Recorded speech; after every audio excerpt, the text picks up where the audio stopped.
Ann here from Backroad Buddies, and the video we want to share with you today is about additional hiking gear. Now this is the second video of 3, and this covers additional gear we carry on day hikes that's in addition to the 10 essentials which we covered in the first video. And then the third video covers additional gear we take when we do overnight backpacking trips. Now first, just a little disclaimer. We've done a lot of hiking, a few backpacking trips, but by no means are we hiking experts, outdoor survival experts, nor medical personnel. So take what we say with a grain of salt and do your own research, but we are just sharing what we do, so hopefully it'll be helpful for you. If you are just interested in a couple areas or a couple items, you can look in the description and there's a timeline, so you can jump right to a particular item, right to a particular area that you're interested in instead of going through the whole video if you so choose. Additional hiking gear. So there's quite a few items that we carry in addition to the 10 essentials that just help us feel more comfortable out on trail. So we'll just kind of go through a lot of these items. So the first hiking item is trekking poles. Now these are not essential. A lot of people hike without them. I hike with them a lot more than Keith does. I almost never go on a hike without them unless it's just a real simple, easy terrain. But there's several reasons I like hiking with trekking poles. I mean, these are collapsible, so if they are in the way and I don't want to use them, I can strap them to my pack.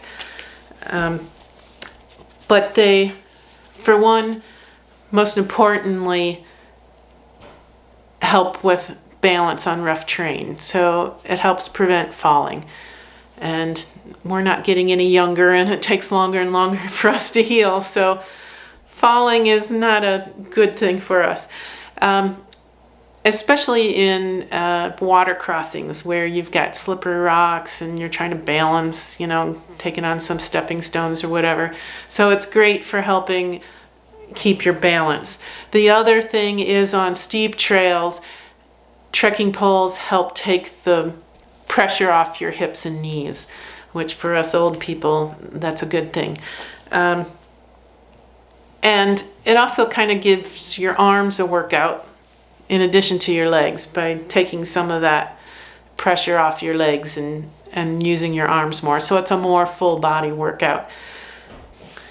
As a side benefit, it keeps your hands up higher, which means your fingers don't swell. If you've ever hiked, especially on a long hike, and you have your hands dangling by your sides, the blood likes to pool up and cause your fingers to swell. So trekking poles help alleviate that. Hiking item 2 is a bandana. I like to hike with a bandana. I tie it around my neck. I sweat a lot, so I like having the bandana with me. So when sweat's coming down my face and it's going to be dripping in my eyes or whatever, I can wipe my face off with the bandana. Also, if it's hot out, you can kind of wet the bandana down, and on the back of your neck, it helps keep you cool. So I almost never hike without a bandana. Hiking item 3 is comfortable footwear. And there's nothing that can make a hike uncomfortable is painful feet due to blisters or they don't fit quite right or whatever. You can really hike in just about anything. We've seen just about everything from flip-flops to sports sandals to trail runners to hiking boots, but I would not advise hiking in flip-flops unless you're very comfortable doing with that. It just seems like a trip hazard and not very supportive for your foot. But I mean, some people, I don't know how many people would go barefoot, but I wouldn't, but that's us. So generally when we hike, we like to have more support for our feet. If it's a easy terrain, short hike, we'll just wear our trail runners. We use Ultra trail runners, both of us do. And these are very comfortable. They're lighter than a hiking boot, so you have less weight on your feet. So that's kind of nice. And then if the trail is rougher terrain, a longer hike, we like having the ankle support and more sturdy foot support and tread of a real hiking boot. I wear these Merrells. Keith is currently wearing these Trexta hiking boots. And so even if it's really the rough, you know, it's not real rough, but it's like muddy out or something, we kind of use our trail runners as our everyday shoes too. So we really don't want to get them all dirty and wet and muddy. So we'll wear our hiking boots instead. Now, I've had issues with plantar fasciitis in the past. So I like to make sure I have good arch support. So in addition to the hiking boots, well, actually in both my shoes and the hiking boots, I put a moldable insole in there to give my foot more support, so I don't have those plantar fasciitis issues, because if you know anything about that, it can be very painful. The other thing to consider is when you're hiking, especially on a long hike, your feet are going to have a tendency to swell. So you might want to get your hiking shoes or boots about a half size larger than you normally would, so you have room for those feet to swell up. And that kind of brings up another issue. When you're hiking, you need to kind of be disciplined, not only, as I was saying before, of taking layers on and off as you get hot and cold, but also pay attention to your feet. If you feel like something's rubbing or they feel too tight or too loose, stop right then when you start noticing that something's not right, and readjust those boots. Because if you wait, you're probably going to get blisters or a sore spot, or it's just not going to be fun if your feet are not feeling well. So stop and adjust those boots. And you may need to, as your feet swell during a hike, once or twice, stop and readjust them. I can't stress that more enough, because I've had blisters. It's not fun. Hiking item 4 is toilet supplies. And by this I mean, if you have to go in the woods, what do you need with you? That's kind of my least favorite thing. I usually try to play it so I don't have to, but it's unavoidable if you hike enough. So the basic rule is, number 1, you can just go on the ground, but us women might want to have toilet paper with us. If you notice, I took just a normal roll of toilet paper and I squashed it down so it takes up less room. And then make sure you have Ziploc bags to haul that used toilet paper back out. And then if you have number 2, you need to dig a hole. So there's quite a few different shovels out there. Some are metal, some are plastic, but have some kind of shovel so you can, little trowel or whatever, to dig a hole, bury number 2, haul your toilet paper back out. Hiking item 5 is hand sanitizer. Kind of goes along with the toilet supplies before. Once you're done, you kind of want some hand sanitizer. Or when you stop to have a snack, and it's just always nice to have hand sanitizer on the trail. We got these little things that loop onto our packs on the outside, so they're always there. And instead of trying to buy these again, we just actually screw off the lid and refill them with our larger bottles of hand sanitizer back in our rig. So these are just nice and handy on the outside of our packs. Hiking item 6 is tissues or Kleenex. We just carry a little bag with us, so in case we need to blow our nose or whatever, we've got some. Hiking item 7 is pen and paper. We just carry a little piece of paper and a pen and a plastic bag. This is kind of a I don't know, somewhat of an emergency situation where you're along the trail and you need to leave a note for someone else who's coming along, either warning them about some dangerous condition up ahead or leaving a note to maybe a rescuer. It's like, hey, we took the trail this way or something, or just a way of communicating on the trail when you can't rely on electronics to communicate with someone else.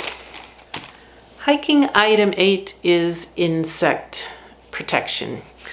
So, I mean, it's not an essential, it's not life or death, but those annoying little bugs can be rather annoying when you're on a trail. So we usually carry some kind of insect repellent with us. These little packets where you can just, you know, it's kind of like a wipe that you wipe on. We usually carry those with us. I mean, if we know or suspect the trail is going to be rather buggy, we'll probably use a spray on our clothing before we hit the trail. I actually forgot to take insect repellent with us on one short little hike, and I ended up buying a bottle of repellent at the park store partway through the hike because the mosquitoes were really bad. Now, if things are really bad, we actually bought these when we went to Alaska, and we have used them a few times. If they're really annoying and insect repellent just doesn't quite seem to be enough and they're just swarming your head, there are these head nets. Now keep in mind we normally have long sleeves and long pants on, and that helps a lot. But the way these head nets, they work better if you use it with a hat, because otherwise it's going to be up on your face. So if you put a hat on, or have a hat on, which we normally hike in, it's just a little net that goes over the top. I mean, not the most fashionable. You can kind of cinch it up, the hat will kind of keep it off your face, and you can actually see out pretty well. And you'll get accustomed to it. In fact, when we were using them, we'd go to take a drink and we're like, oh, yeah, I've got a head net on, because we forgot. I mean, it's kind of hard to think you would forget because it is noticeable, but it's not that bad. It's easy to get used to. It's a lot better than having bugs swarming your head. Hiking item 9 is reading glasses, or, you know, regular glasses if you need them. Keith is starting to wear glasses now too, most of the time. So, but reading glasses are just, if you need reading glasses in order to be able to read, you probably need reading glasses to get that splinter out of your hand, or to read the instructions on your water purification tablets, or yeah, having reading glasses if you need them can be kind of essential and help you out of a lot of situations. Hiking item 10 is a photo ID. It's probably always a good idea to have a photo ID on you. You could probably think of quite a few reasons. Probably the most important, if someone finds you unconscious, that they can at least identify who you are, especially a rescue team. So just carry an ID on you. Hiking item 11 is binoculars. Now, we don't always carry binoculars with us. I always have my Canon PowerShot on me, which has a pretty good zoom on it, so I can use that camera as a zoom. But if we're in an area where there's going to be a lot of wildlife, like Denali National Park, where it's wide open spaces and wildlife may be quite a distance away, if you want to really kind of see that, or if Keith wants to see it without borrowing my camera all the time, he'll take binoculars with him. So yeah, he actually picked up a pair when we were in Denali National Park. So yeah, just something to keep in mind if you think that, you know, you'll need them to be able to see some of the things that you're going to be out viewing on your hike. Hiking item 12 is camera gear. Now, I probably carry a lot more camera gear than the average person, but a lot of people want to take pictures when they're on a hike. So, I mean, the easiest thing is, of course, the cell phone, and I actually use the cell phone in addition to my other camera gear. And I usually have it handy in a thigh pocket on my hiking pants. The same thing's true with a GoPro. I have it on a little shorty stick, which it's nice for moving shots, video. And the shorty stick has a nice little tripod, so you can kind of set it up somewhere. So I like having that in the thigh pocket on my pants, nice and handy. And then the Canon PowerShot, which is what I'm shooting this video with. I actually clip that onto the strap of my pack. I use this thing called a Peak Design clip, and the camera just clips right in there. It releases real easy, so it's right always here on my shoulder. And when that wildlife comes running by, I can quickly pull a camera out and get a shot, hopefully. And then going along with that, I have a Ziploc bag in one of my pants pockets that has a lens cloth, so if I need to clean off the lens of the camera, I can do that. And then I have spare batteries for the PowerShot, which eats batteries for lunch. It goes through batteries fast. And then also, oops, and also a GoPro battery. And I keep those in a Ziploc bag. I didn't used to, but a lens cloth doesn't do much good when it's soaked in sweat from your body. So keeping it dry is kind of essential if you're going to use it on your lens. Hiking item 13 is bear spray. Now, we only carry bear spray when we're in an area with grizzly bears. Now, you want to pay attention because some areas do not allow bear spray, so you need to know when you're hiking and where you're hiking, that for one, are grizzly bears known to be in that area, and two, is bear spray allowed to be carried. And you carry it like it loops onto your belt, or because you want it handy. Bear spray doesn't do any good if it's sitting in your pack, because you won't be able to get to it fast enough, because chances are when you need it is when you've had a surprise encounter with a grizzly bear. Hiking item 14 is Yaktrax. Now, Yaktrax are a traction device. This is, I think it's called the Diamond Grip. They also make like a coil one. We don't use that one. No. These were recommended to us. And they're somewhat, if you've ever heard of micro spikes. So we only carry these if there's a chance of the trail being icy or slick, and we just want some extra traction. These are easy to use. You can carry them. They slip right onto your boot or shoe, and they're great. They aren't as aggressive as a micro spike. I do have a pair of micro spikes.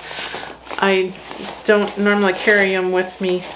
I bought them because we went on a hike years ago that I wish I had them because it was really slick, and the Yaktrax weren't quite enough for the steepness of the trail and the iciness of it.